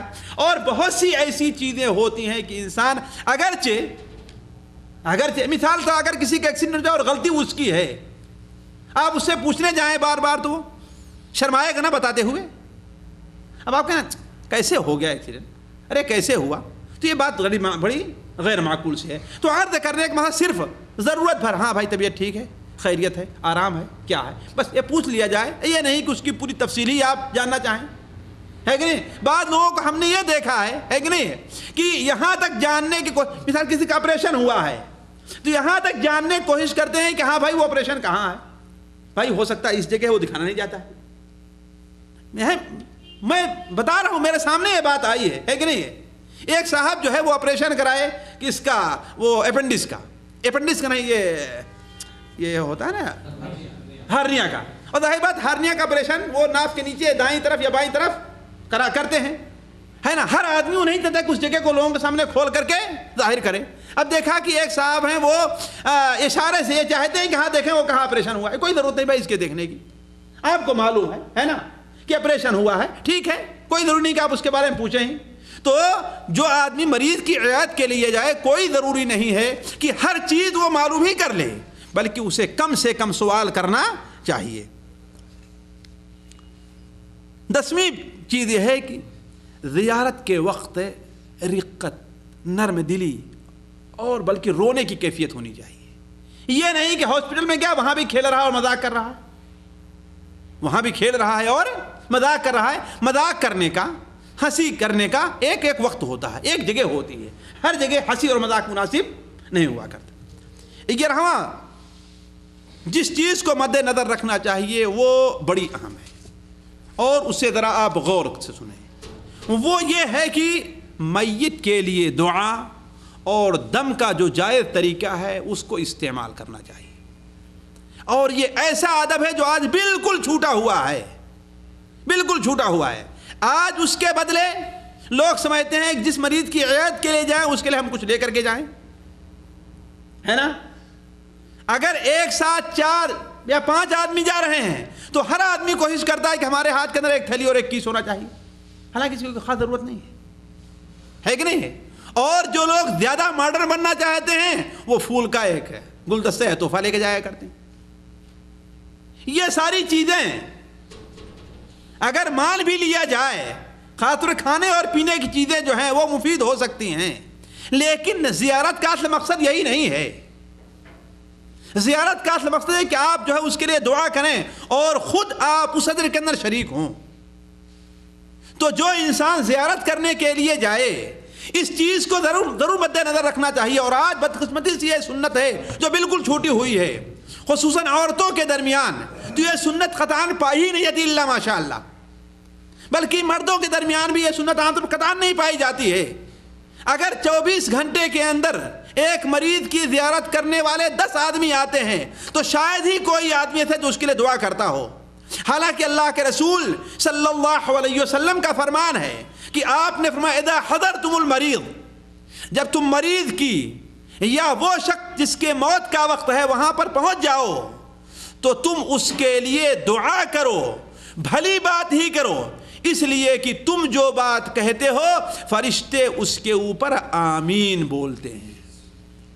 مسلم شریف کے اندر روایت ہے، فرشتے اس پر آمین بولتے ہیں۔ تو عرض کرنے کا مقصد یہ ہے کہ اللہ کے رسول صلی اللہ علیہ وسلم سے جو جائز دعائیں ثابت ہیں ایسے موقع پر، یا جو دم ثابت ہے، پڑھ کر کے دم کرنا پھونکنا ثابت ہے، اس چیز کو مد نظر رکھنا چاہیے۔ مثال کے طور پر ایک مختصر سا لفظ ہے جسے عام طور پر آپ یاد کر لیں، بخاری شریف کے اندر ہے کہ اللہ کے رسول صلی اللہ علیہ وسلم نے ارشاد کی، حضرت عبداللہ ابن عباس کی روایت ہے، حضرت عبداللہ ابن عباس کی روایت ہے کہ اللہ کے رسول صلی اللہ علیہ وسلم جب کسی مریض کی عیادت کو جاتے تھے تو آپ کیا فرماتے تھے؟ لا بأس طہور انشاءاللہ، لا بأس طہور انشاءاللہ، کوئی بات نہیں، انشاءاللہ یہ مرض جو ہے آپ کے گناہوں کا کفارہ بنے گا، آپ کے گناہوں کی صفائی بنے گی، انشاءاللہ۔ یہ دعا ہی تو دیا نا آپ نے، لا باس، کوئی حرج نہیں، پریشان نہ ہو، ہر آدمی بیمار ہوتا ہے، ہر آدمی کو تکلیف ہوتی ہے کہ نہیں؟ انسان کی زندگی کے ساتھ بیماری اور پریشانی لگی ہوئی ہے، کوئی بھی انسان اس سے بچا ہوا نہیں ہے۔ خاص طور پر مومن جو ہے، مومن تو مبتلا ہے۔ اللہ تبارک و تعالیٰ اپنے مومن بندے کو سے جب محبت کرتا ہے اسے مصیبتوں اور پریشانیوں میں ڈالتا ہے۔ اللہ تعالیٰ کسی بندے کا ایک خاص مقام رکھتا ہے جنت کے اندر، وہ اپنی عبادت سے اپنے عمل سے نہیں پا پاتا تو اللہ تعالیٰ اسے مصیبتوں کے اندر مبتلا کر دیتا ہے۔ اس قسم کی باتیں کر کے اس کا دل بہلائیے، اس کے دل کو بہلایا جائے۔ اسی طریقے سے اللہ کے رسول صلی اللہ علیہ وسلم کا ایک اور ذکر جو مریض کی عیادت سے متعلق ہے کہ انسان 3 بار کہے اللہم اشف فلان، جس نام ہو تو لے لے، اللہم اشف فلانا، اللہم اشف فلانا، اللہم اشف فلانا، 3 بار کہے اے اللہ تعالیٰ فلاں بندے کو تو شفا دے۔ اور ایک حدیث جس سے عام طور پر لوگ غافل ہیں اور عمومی طور پر لوگ اسے یاد نہیں رکھتے، لیکن میں چاہوں گا کم سے کم جو لوگ یہاں پر حاضر ہیں اس دعا کو ضرور یاد کر لیں، اور زیارت کے وقت جب جائیں تو اس چیز کو پڑھا کریں۔ وہ کیا ہے؟ اللہ کے رسول صلی اللہ علیہ وسلم نے ارشاد فرمایا جو کوئی مومن بندہ اپنے مسلمان بھائی کی زیارت کرتا ہے اور اس کے پاس رہ کر کے 7 بار یہ دعا پڑھ دیتا ہے، یا اس کے سر پر ہاتھ رکھ کے 7 بار یہ دعا پڑھ دے، تو اگر اس کی موت نہیں آئی ہوئی ہے تو اللہ تعالیٰ اسے شفا دے دے گا۔ اسأل اللہ العظیم رب العرش العظیم ان یشفیک، اسأل اللہ العظیم رب العرش العظیم ان یشفیک، اسأل اللہ العظیم رب العرش العظیم ان یشفیک۔ بہت مختصر سی دعا ہے۔ میں عظیم رب کے سے یہ سوال کرتا ہوں جو عرش عظیم کا مالک ہے کہ تمہیں شفا دے دے۔ اسأل اللہ العظیم رب العرش العظیم ان یشفیک۔ تو یہ مختصر سی دعا ہے، عام طور پر لوگ اس کو یاد کر سکتے ہیں۔ اردو زبان میں آپ دعا کر دیجئے، پنجابی میں دعا کر دیجئے، ہندی میں دعا کر دیجئے، کسی بھی زبان میں آپ اس کے لیے دعا کر سکتے ہیں۔ سنن ابو داؤد کے اندر روایت ہے کہ اللہ کے رسول صلی اللہ علیہ وسلم کسی مریض کی عیادت کرتے تھے تو آپ کیا کہتے تھے؟ اللہم اشف عبدک ینکأ لک عدوک او یمشی لک الی الصلاۃ۔ اے اللہ تعالیٰ اپنے بندے کو شفا دے، اپنے بندے کو شفا دے دے، اس لیے کہ یہ بندہ جب شفا پائے گا تو تیرے کسی دشمن کو پریشان کرے گا، زخمی کرے گا، نقصان پہنچائے گا۔ اور یمشی لک الی الصلاۃ، یا کہ نماز کے لیے یا جنازہ کے لیے چل کر کے جائے گا۔ تو عرض کرنے کا مقصد یہ ہے کہ مریض کی عیادت کے لیے جو دعا ہے، عیادت کے آداب میں ہے اس کو انسان مد نظر رکھے۔ اسی طریقے سے اس پڑھنے کے لیے جو دم کرنے کے لیے جو چیزیں آئی ہیں، مثال تو بخاری شریف میں حضرت عائشہ کی روایت ہے کہ اللہ کے رسول صلی اللہ علیہ وسلم کے اہل والوں میں سے کسی کو جب بیماری لاحق ہوتی تھی تو آپ معوذتین پڑھ کر کے ان پر دم کیا کرتے تھے۔ معوذتین کون سے ہیں؟ قل اعوذ برب الفلق، قل اعوذ برب الناس، پڑھ کر کے دم کیا کرتے تھے، ہے کہ نہیں؟ حضرت جبرائیل علیہ السلام ایک بار اللہ کے رسول کی خدمت میں تشریف لے آئے اور کہا کہ اے محمد صلی اللہ علیہ وسلم شاید آپ بیمار ہیں، آپ بیمار ہیں، آپ کو تکلیف ہے، تو ایک دعا سکھلائی جو پڑھ کر کے دم کیا جا سکتا ہے۔ وہ کیا ہے؟ بسم اللہ ارقیک من کل شیء یؤذیک من شر کل نفس وعین حاسد اللہ یشفیک بسم اللہ ارقیک۔ یہ چھوٹی چھوٹی سی دعائیں ہیں، چھوٹی چھوٹی سی دعائیں ہیں، آپ پڑھیے، آپ دعا کیجئے، فرشتہ اس کے اوپر آمین کہے گا اور یہی کہے گا کہ تجھے بھی اس کا اچھا بدلہ ملے، تجھے بھی یہ چیزیں حاصل ہو جائیں۔ تو عرض کرنے کا مقصد یہ ہے کہ زیارت مریض کے آداب میں یہ ہے کہ جو دعا اللہ کے رسول صلی اللہ علیہ وسلم سے ثابت ہے، اختصار کے ساتھ جس کا ہم نے ذکر نہیں کیا ہے تو ہی ایک دعائیں ذکر کی، اس کا لحاظ رکھنا چاہیے اور اس کو پڑھ کر کے سنانا چاہیے۔ 9واں ادب نہیں، 12واں ادب، 11واں تک پہنچے تھے۔ 12واں ادب یہ ہے کہ مریض کو شفا یابی کی امید دلائی جائے، صبر کی تلقین کی جائے، صبر نہ کرنے پر جو نقصان ہوتا ہے وہ یاد دلایا جائے، ہے کہ نہیں؟ کبھی بھی یہ نہیں کہنا چاہیے مریض کے سامنے کہ آج تو تمہاری بیماری اور بڑھی ہوئی دکھائی دے رہی ہے، نہیں کہنا چاہیے، بلکہ آپ یہ کہیے آج آپ کل کے مقابلے میں اچھے ہیں۔ لیکن آپ کہیں کہ جھوٹ بولیں، اس کا مطلب کہ اگر اچھے نہ ہوں تو، لیکن آپ جھوٹ نہیں بولیں گے، کل کے مقابلے میں وہ انسان اچھا ہے۔ کیوں؟ اس لیے کہ جتنی بیماری اور پریشانی اس کو لاحق ہوئی ہے، اس کے بدلے اس کے یا تو گناہ مٹے ہیں یا تو درجات بلند ہوئے ہیں، تو کل کے مقابلے میں اچھا ہے کہ نہیں اچھا ہے؟ وہ اچھا ہے کہ نہیں کل کے مقابلے میں؟ ہے کہ نہیں ہے؟ تو اسے امید دلانا چاہیے کہ ماشاءاللہ اچھے ہیں آپ۔ اسی لیے تو اللہ کے رسول تم کیا فرماتے تھے؟ لا باس طہور انشاءاللہ، لا باس، کوئی حرج نہیں، تکلیف پریشان ہونے کی بات نہیں ہے، گھبرانے کی بات نہیں، طہور انشاءاللہ۔ اسی لیے بخاری شریف کے اندر ایک روایت ہے، آپ لوگ بھی ہنسیں گے، کہ اللہ کے رسول صلی اللہ علیہ وسلم ایک بار ایک بدو کی عیادت کے لیے گئے، اسے سخت بخار لاحق تھا، سخت بخار لاحق تھا، تو آپ صلی اللہ علیہ وسلم نے فرمایا کہ لا باس طہور انشاءاللہ، لا باس طہور انشاءاللہ۔ تو وہ کہتا ہے کہ نہیں، طہور نہیں ہے، اس لیے کہ یہ بخار بڑا ہی بدبخت ہے، اس بخار نے تو مجھے بہت ہی دبا کر کے رکھا ہے، بلکہ اس بوڑھے کو شاید یہ قبر تک پہنچا دینے والا ہے۔ تو آپ نے فرمایا تب تو ٹھیک ہے، اور اسی میں اس کا انتقال ہو گیا، اسی میں اس کا انتقال ہو گیا۔ تو معلوم یہ ہوا کہ انسان جب مریض کے پاس جائے تو آپ سب کی سنت ہے اسے تسلی دلائے، اسے صبر دلائے، اسے وہ اجر جو اللہ تبارک و تعالی نے ایک بیمار کے لیے، ایک مریض کے لیے رکھے، اسے بتائے اور کہے کہ کوئی مومن بندے کو کوئی تکلیف ہوتی ہے، کوئی غم پہنچتا ہے، کوئی پریشانی لاحق ہوتی ہے، کوئی بھی اسے تکلیف ہوتی ہے، تاکہ کانٹا بھی چبھتا ہے، پھر بھی اللہ تبارک و تعالی اس کے گناہوں کو معاف کرتا ہے۔ بلکہ ساتھیوں، بیماری کے جو فوائد ہیں میں آپ سامنے نہیں رکھ سکتا، کہ کتنے فوائد انسان کو بیماری سے لاحق ہوتے ہیں. اگر صرف اتنا ہی فائدہ لاحق ہوتا ہے کہ جب انسان اپنی بیماری سے اٹھتا ہے تو اپنے گناہوں سے ایسے ہی پاک صاف ہوتا ہے جس طریقے سے موسم خزاں کے اندر پتے جھڑ جایا کرتے ہیں درخت سے, اور درخت سے ٹہنیاں آپ کو دکھائی دیتی ہیں, بس اور کچھ دکھائی نہیں دیتا. اسی طریقے سے وہ انسان بیماری جب اٹھتا ہے تو گناہوں سے پاک اور صاف رہا کرتا ہے. تو بیمار کے پاس جائیں تو اسے یہ فضائل بتانا چاہیے, اسے یہ سکھانا چاہیے کہ بھائی صبر سے کام لو, ہے نا, بلکہ اسے تو یہ کہیں کہ اللہ نے تمہیں بہت بہتر رکھا ہے, فلاں آدمی تو اس سے ہی پریشان حالت کے اندر موجود ہے, فلاں جگہ تو اس سے ہی پریشان حالت کے اندر لوگ موجود ہیں. چلو بھائی تمہارا ایک پیر ٹوٹ گیا, کتنے لوگ جسے ان کے دونوں پیر ٹوٹے ہوئے ہیں.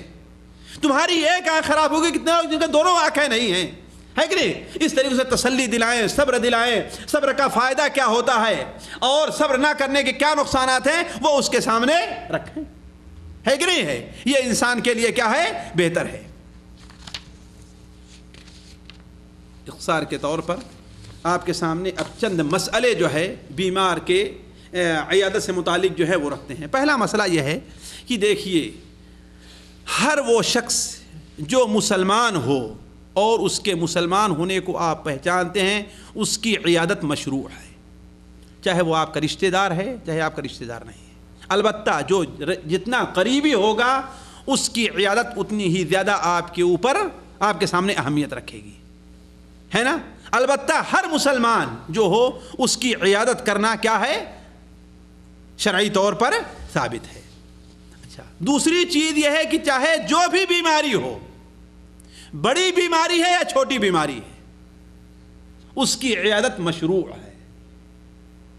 اگر انسان بیمار ہے, اگر انسان کو بیماری لاحق ہے, لیکن وہ بیماری جس کی بنیاد پر انسان بیمار کہا جائے, یعنی اس کی سب سے بہتر علامت یہ ہے کہ انسان اگر لوگوں کے پاس آتا جاتا تھا, ملتا جلتا تھا, کام پر آتا جاتا تھا, تو ان چیزوں سے کیا ہے وہ رک کر کے گھر میں بیٹھ جائے. ہر ایسا انسان جو ہوگا یا ہاسپٹل میں داخل ہو جائے تو کیا ہے اس کی عیادت کی جائے گی. البتہ ایسا کوئی بیمار ہے جو لوگوں سے آتا جاتا ہے, اپنا کام کرتا ہے, دکانیں کھولتا ہے, یہ تو اس کی عیادت کیا ہے, مشروع نہیں ہے. البتہ جب ملے تو یہ کہہ سکتے ہیں تمہارا حال کیا ہے, یہ کہہ سکتے ہیں تمہاری طبیعت کیسی ہے, لیکن یہ کہ اس کی عیادت کے لیے جایا جائے یہ چیز مشروع نہیں ہے. مشروع اسی بیمار کی عیادت کی جائے گی جو لوگوں سے منقطع ہو جائے, چاہے معمولی بیماری ہو یا.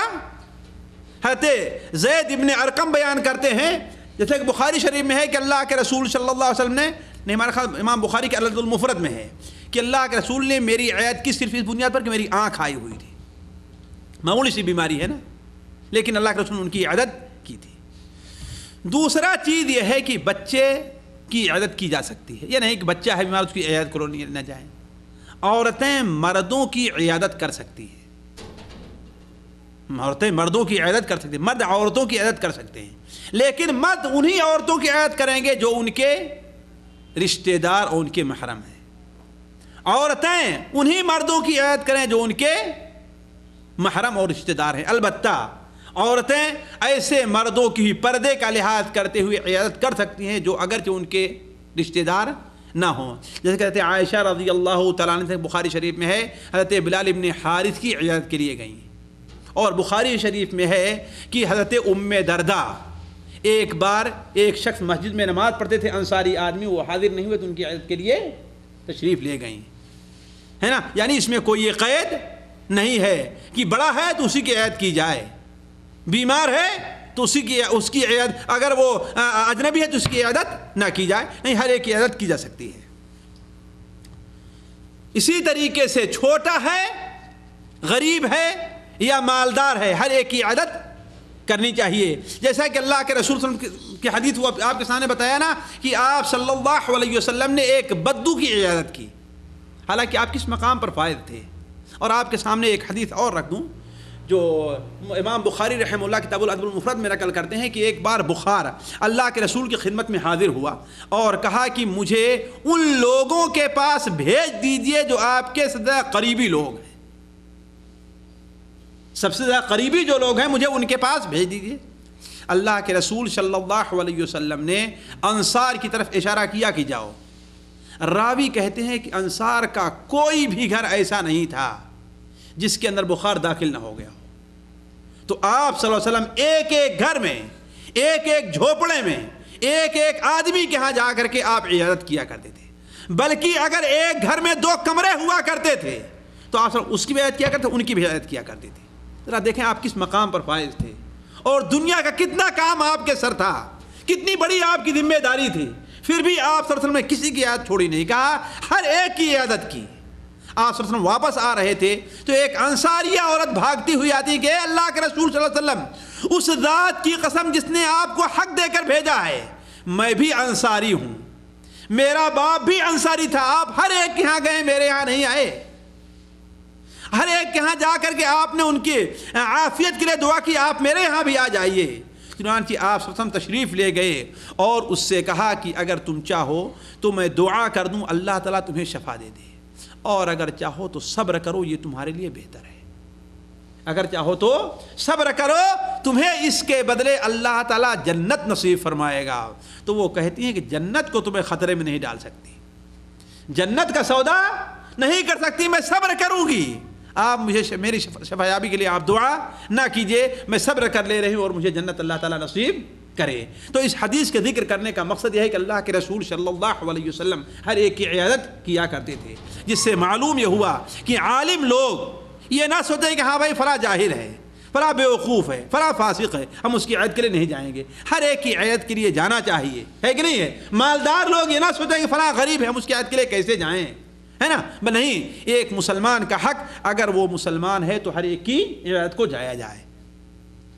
اور آخر میں ایک بات یہ کہ اگر کوئی مصلحت ہے، اگر کوئی مصلحت ہے تو غیر مسلم کی عیادت کی جا سکتی ہے۔ مثال کے طور پر اس کے اسلام لانے کی امید ہے، یا یہ ہے کہ اس کا آپ کے اوپر کوئی بہت بڑا احسان ہے، اس کا بہت بڑا احسان ہے، یا یہ کہ وہ آپ کا پڑوسی ہے، یعنی کوئی وجہ بھی ہو سکتی ہے نا، آپ کا اس سے تجارتی لین دین کوئی معاملہ ہے، یعنی اگر کوئی مصلحت ہے، بغیر مصلحت کے نہیں، اگر کوئی مصلحت ہے، چھوٹی مصلحت ہو یا بڑی مصلحت ہو، تو غیر مسلم کی عیادت بھی کی جا سکتی ہے۔ جیسا کہ بخاری شریف میں ہے کہ اللہ کے رسول صلی اللہ علیہ وسلم نے ایک یہودی بچے کی عیادت کی، ہے نا؟ حضرت انس بن مالک بیان فرماتے ہیں کہ ایک یہودی لڑکا تھا جو اللہ کے رسول کی خدمت کیا کرتا تھا، آپ صلی اللہ علیہ وسلم کی خدمت کیا کرتا تھا، تو جب بیمار ہوا تو آپ صلی اللہ علیہ وسلم اس کی عیادت کے لیے گئے، اور اس کے سرانے کھڑے ہو کر کے آپ نے اس سے کہا کہ اے بچے، کیا تم مجھے اللہ کا رسول مانتے ہو، ہے نا؟ ایمان لے آ لو، میری رسالت کا اقرار کر لو۔ تو وہ بچہ اللہ کے رسول صلی اللہ علیہ وسلم ایک طرف دیکھتا، ایک بار دیکھتا اور ایک بار اپنے باپ کی طرف دیکھتا کہ میرے باپ کیا کہہ رہے ہیں۔ اس کا باپ بھی سرانے بیٹھا ہوا تھا، تو اس کے باپ نے کہا کہ ابو القاسم کی بات مان لو۔ کیا کہا؟ ابو القاسم کی بات مان لو، یعنی وہ بدبخت بھی جانتا تھا کہ اللہ کے رسول صلی اللہ علیہ وسلم حق پر ہیں، اللہ کے رسول صلی اللہ علیہ وسلم حق پر ہیں، لیکن ضد اور ہر دھرمی کی بنیاد پر اسلام نہیں قبول کرتا تھا۔ تو چنانچہ اس بچے نے وہیں پر اشہد ان لا الہ الا اللہ و اشہد ان محمد رسول اللہ کا اقرار کر لیا۔ آپ وہاں سے نکلے، کہے الحمدللہ، اللہ کا شکر ہے کہ میرے ذریعے سے اللہ تعالیٰ نے اسے جہنم سے بچا لیا، جہنم سے بچا لیا۔ اور پھر مسلمانوں کو کہا کہ اب یہ تمہارا بھائی ہے، اب یہ تمہارا بھائی ہے، اس کے کفن دفن کا انتظام اب تم لوگوں کو کرو، تم لوگ جا کر اس کے کفن دفن کا انتظام کرو۔ اب یہ اگرچہ وہ اس کا باپ ہے لیکن وہ اپنے طریقے پر اسے دفن نہیں کرے گا۔ تو اس حدیث سے معلوم یہ ہوا کہ اگر کوئی مصلحت ہے تو غیر مسلم کی بھی عیادت کی جا سکتی ہے۔ یہ چند باتیں تھیں جو آپ کے سامنے مریض کی عیادت سے متعلق اختصار کے ساتھ ہم نے رکھا۔ اللہ تبارک و تعالیٰ سے دعا ہے کہ اللہ تعالیٰ ہمیں اور آپ کو ان باتوں پر عمل کرنے کی توفیق عطا فرمائے۔ اللہ تبارک و تعالیٰ ہمیں اللہ کے رسول کی سنت کی پیروی اور کرنے اور اللہ کے رسول کی سنت کی محبت ہمارے دلوں میں ڈال دے۔ سبحانک اللہم و بحمدک، اشہد ان لا الہ الا انت، استغفرک و اتوب الیک۔ اب اگر کسی بھائی کوئی سوال اس سے متعلق ہے تو کر سکتے ہیں۔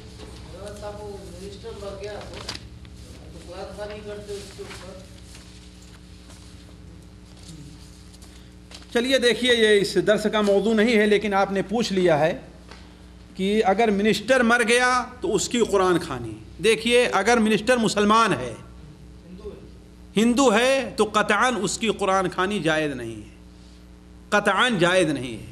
اس لیے کہ غیر مسلم یہودی ہے، عیسائی ہے، بت پرست ہے، ستارہ پرست ہے، کچھ بھی ہے، اس کے لیے دعائے مغفرت اور اس کے لیے ایصال ثواب جائز نہیں ہے. مسلم شریف کے اندر ہے، حضرت عمرو بن العاص رضی اللہ عنہ بیان فرماتے ہیں کہ جب ان کے والد کا انتقال ہو گیا تو ان کے والد نے کچھ صدقہ کرنے کی نظر مانی تھی، یا اپنی طرف صدقہ کرنے کے لیے کہا تھا. 100 اونٹ ہمارے خیال سے کہا تھا. تو حضرت عمرو بن عاص کے ایک بھائی نے تو آدھا اپنا حق ادا کر دیا، جو باقی تھا حضرت عمرو بن عاص کے اوپر، تو وہ اللہ کے رسول سے مسئلہ پوچھنے آئے کہ اے اللہ کے رسول صلی اللہ علیہ وسلم، کیا میں جو میرا حصہ باقی ہے میں اس کو ادا کر دوں؟ آپ نے فرمایا کہ نہیں، اگر وہ اسلام لائے ہوتے تو تمہارا یہ صدقہ اور خیرات کرنا، ایصال ثواب کرنا ان کے لیے مفید ہوتا، ورنہ یہ مفید نہیں ہے.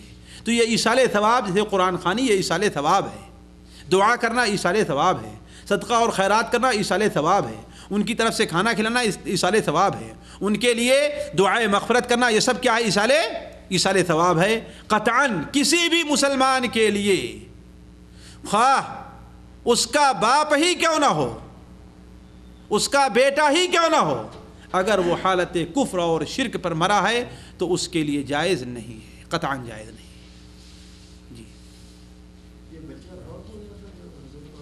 جی ہاں، اسی وقت اس کا انتقال ہو گیا، اسی وقت اس کا انتقال ہوا. تبھی تو آپ نے فرمایا خدا کا شکر ہے کہ اللہ تعالیٰ نے میری دعا کے ذریعے، میری وجہ سے اللہ تعالیٰ نے اسے جہنم سے بچا لیا. معلوم ہوا کہ وہ بچہ جو ہے بلوغت کو پہنچا ہوا تھا، رہا ہوگا 13 14 15 سال کا ہے کہ نہیں ہے، تبھی تو، ورنہ تو نابالغ بچے جو حالت کفر کے اندر بھی مریں وہ بھی انشاءاللہ جنت کے اندر جائیں گے. دیکھیے بھائی، قرآن خوانی کے متعلق 2 مسئلے ہیں.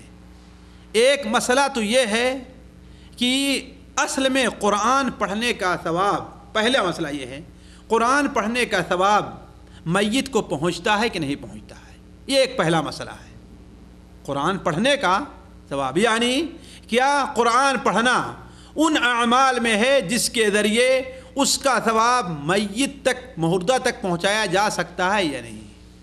یہ مسئلہ علماء کے نزدیک مختلف ہی ہے، لیکن اس سلسلے میں جو عام لوگوں کو اپنے سامنے بات رکھنی چاہیے وہ یہ ہے کہ سب سے پہلے یہ دیکھیں کہ کیا اللہ کے رسول صلی اللہ علیہ وسلم نے قرآن خوانی کی اجازت دی ہے، یا آپ نے کیا ہے یا نہیں کیا ہے. آپ صلی اللہ علیہ وسلم کے عزیز و اقارب، صحابہ کرام کے عزیز و اقارب اس دنیا سے ان کی زندگی ہی میں گئے. آپ صلی اللہ علیہ وسلم کی بیٹیاں بھی فوت ہوئیں. آپ کی زندگی میں میری معلومات کے مطابق آپ صلی اللہ علیہ وسلم کی 2 بیویاں بھی فوت ہوئیں. آپ کے چچا اور اس طریقے سے دوسرے اعزاء اقارب اور خاص بڑے مقام اور مرتبے کے صحابی آپ کی زندگی میں وفات پائے، لیکن کسی کے بارے میں کسی بھی صحیح ضعیف حدیث میں نہیں آتا ہے کہ آپ صلی اللہ علیہ وسلم ان کے لیے قرآن پڑھا ہو.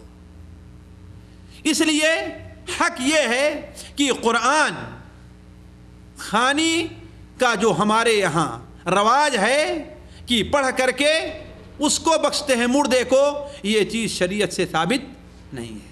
یہ تو پہلا مسئلہ ہوا. دوسرا مسئلہ یہ ہے کہ یہ اتنا اکٹھا ہو کر کے کرائے پر لوگوں کو لے آیا جائے، دعوت کی لالچ دی جائے اور اس پر اکٹھا کیا جائے، یا قرآن خوانی کی ایک رسم بنائی جائے اس طریقے سے آج ہمارے یہاں ہے. یہ دنیا کا کوئی بھی مذہب اس کی اجازت نہیں دیتا ہے، کوئی بھی مذہب، نہ حنفی، نہ مالکی، نہ شافعی، نہ حنبلی، کوئی بھی مذہب. جو لوگ کر رہے ہیں وہ غلطی پر ہیں، وہ خالی ایک رسم پوری کر رہے ہیں.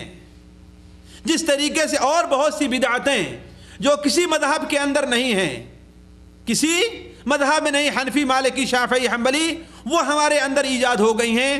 اسی طریقے سے آج یہ قرآن کی رسم بھی ہمارے یہاں ایجاد ہو گئی ہے. امام ابو حنیفہ رحمہ اللہ، امام مالک رحمہ اللہ، امام شافعی رحمہ اللہ، امام احمد بن حنبل رحمہ اللہ، ان چاروں میں سے کسی سے بھی ثابت نہیں ہے کس طریقے سے اکٹھا اور جمع ہو کر کے قرآن خوانی کرائی جائے۔ یہ ایسی رسم ہے جو بعد میں لوگوں نے ایجاد کر لی ہے، اور خصوصاً ان لوگوں نے یہ رسم ایجاد کی ہے جو اپنے طور پر اپنے مردے کے لیے کچھ نہیں کرنا چاہتے۔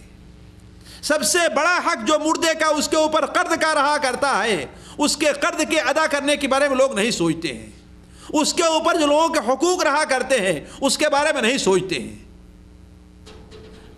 اور خود نماز پڑھ کر کے اس کے لیے دعا نہیں کرتے ہیں۔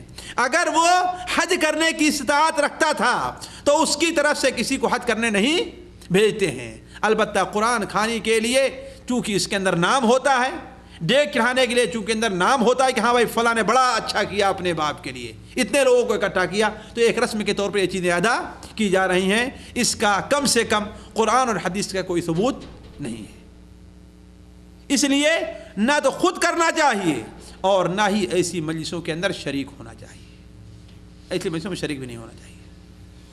ایصال ثواب کے مشروع طریقے متعدد ہیں جسے میں آج آپ کے سامنے نہیں رکھ سکتا۔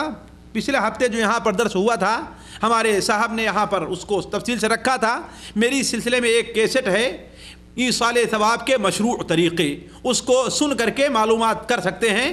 البتہ مختصر طور پر یہ لیے دیکھیں ایصال ثواب کے لیے سب سے اہم چیز کیا ہے کہ سب سے پہلے تو یہ ہے کہ اس کے لیے کثرت سے دعائیں کریں۔ کس کے لیے؟ میت کے لیے، باپ ہے، بھائی ہے، دوست ہے، احباب ہیں، ان کے لیے کثرت سے دعائیں کریں، کثرت سے دعائیں کریں۔ دوسری چیز یہ ہے کہ جو کچھ بھی ہو سکے ان کے لیے صدقہ اور خیرات کریں، صدقہ اور خیرات کریں۔ اللہ کے رسول صلی اللہ علیہ وسلم سے صدقہ اور خیرات کرنا، اس کی اجازت دینا ثابت ہے نا۔ تیسری بات یہ ہے کہ ان کی طرف سے صدقے جاریہ کا کچھ انتظام کر دیا جائے، صدقے جاریہ کا انتظام کر دیا جائے۔ چوتھی بات یہ ہے کہ اگر ان کے اوپر لوگوں کے کچھ حقوق ہیں تو اس کو سب سے پہلے ادا کیا جائے۔ قرض ہے تو ادا کیا جائے، کسی کا مال ہڑپ کر لیا تھا تو اس کو ادا کیا جائے، ہے کہ نہیں؟ ان کے اوپر حج رہ گیا تھا اسے ادا کیا جائے، زکوٰۃ نہیں ادا کی تھی ان کے مال سے وہ نکالا جائے، ہے کہ نہیں؟ یہ چیزیں ایصال ثواب کے لیے اللہ کے رسول صلی اللہ علیہ وسلم سے ثابت ہیں، انہی کے اوپر عمل کیا جائے، اسی میں فائدہ ہے۔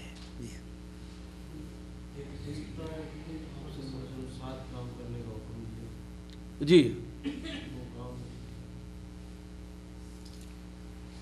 وہ حضرت بخاری شریف کی جو روایت حضرت براء ابن عازب کے حوالے سے ہم نے نقل کی تھی، حضرت براء ابن عازب کے حوالے سے وہ حدیث بخاری شریف میں ہے کہ اللہ کے رسول صلی اللہ علیہ وسلم نے 7 کام کا حکم دیا ہے۔ دیکھیے میں نے شاید اس کو کہیں نوٹ کیا ہو، نہیں نوٹ کیا ہو تو ویسے میں گنا دے رہا ہوں، مجھے یاد آ رہا ہے کہ ہم نے اسے نوٹ کیا ہے۔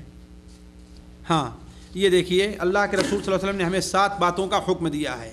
7 باتیں ہیں کہ جنازے کے ساتھ جانے کا، مریض کی عیادت کا، دعوت قبول کرنے کا، مظلوم کی مدد کرنے کا، اور ابرار المقسم، اگر کوئی بھائی قسم کھا لے رہا تو اس کی قسم کو پوری کرنے کا، ہے کہ نہیں ہے؟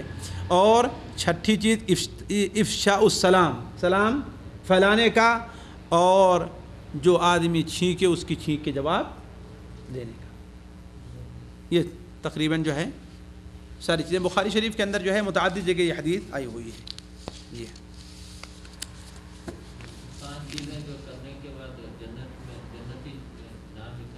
ہاں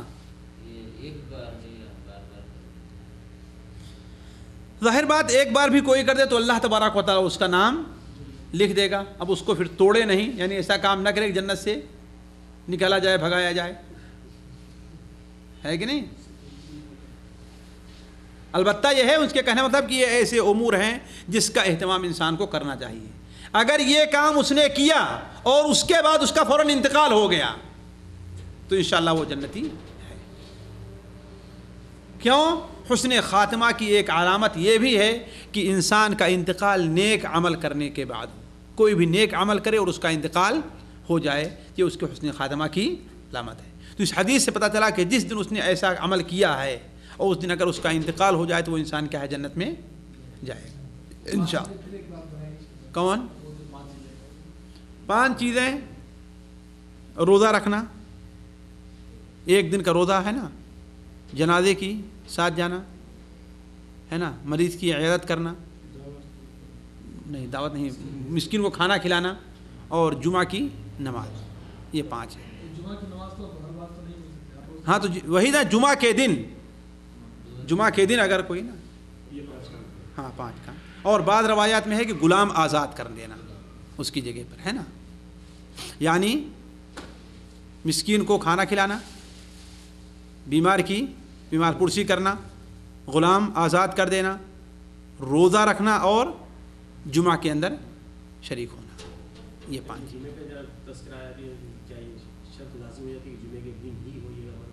ہاں یعنی آپ نے فرمایا کہ ایک دن میں جس نے ایسا کام کیا وہ کا نام جنت میں گیا ہو۔ اب آپ کہیں گے کہ جمعے کا دن کا روزہ تو منع ہے نا، ہاں، لیکن جمعے کے دن کا روزہ مستقل رکھنا منع ہے، لیکن اگر کوئی آدمی مثال کے طور پر اس کی عادت ہے، اس نے اپنی عادت بنا لی ہے کہ وہ 13، 14، 15 تاریخ کو روزہ رکھتا ہے، تو جمعہ کا روزہ رکھے گا نہیں رکھے گا؟ روزہ رکھے گا نا۔ اس نے یہ سوچا ہے کہ عاشورہ کا وہ روزہ رکھتا ہے، اور عاشورہ 10ویں محرم کو آ گیا، روزہ رکھے گا؟ وہ یہ سوچتا ہے کہ ہاں بھائی میں عرفہ کا روزہ رکھوں گا، اچھا اسی طریقے سے اس نے یہ کر لیا کہ ٹھیک ہے، ایک نظر مان لیتا ہے کہ ہاں بھائی میں ہر مہینے کی 1 تاریخ کو یا 20 تاریخ کو یا 29 کو میں روزہ رکھوں گا، اور جمعہ کے دن آ گیا، رکھے گا نہیں رکھے گا؟ وہ جو منع ہے جمعے کا دن کا روزہ رکھنا، خاص اس لیے روزہ رکھنا منع ہے، کوئی یہ سمجھ کر کے رکھے کہ ارے بھائی جمعہ بڑا مبارک دن ہے، چلو اس دن ہم روزہ رکھ لیتے ہیں، ہے کہ نہیں؟ اس ناحیے سے منع ہے۔